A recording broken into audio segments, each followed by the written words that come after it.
परम पूज्य गुरु घासीदास बाबा की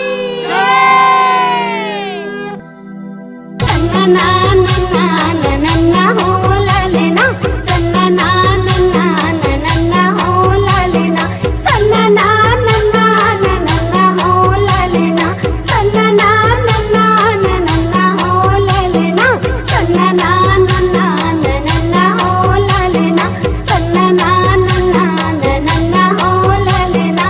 सत्य पुरुष के अमृत बानी चंदा सूरज कस अमर कहानी। सत्य पुरुष के अमृत बानी चंदा सूरज कस अमर कहानी।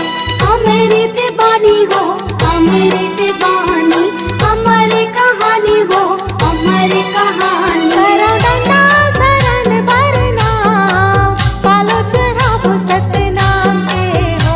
करो डंडा शरण प्रणाम जय हो बाबा जय हो जय हो बाबा जय हो।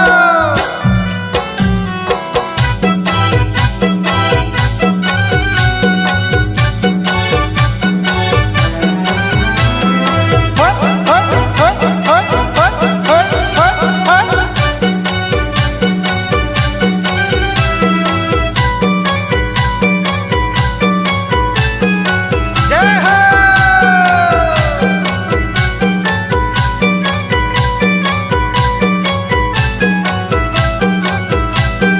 जय हो। सन्ना नन्ना नन्ना हो ललना सन्ना नन्ना नन्ना हो ललना सन्ना नन्ना नन्ना हो ललना सन्ना नन्ना नन्ना हो ललना सन्ना नन्ना नन्ना हो ललना सन्ना नन्ना नन्ना हो ललना। सरधा सुमन के फूल चढ़ावा घासीदास बाबा की आरती उतारा। सरधा सुमन के फूल चढ़ावा घासीदास बाबा की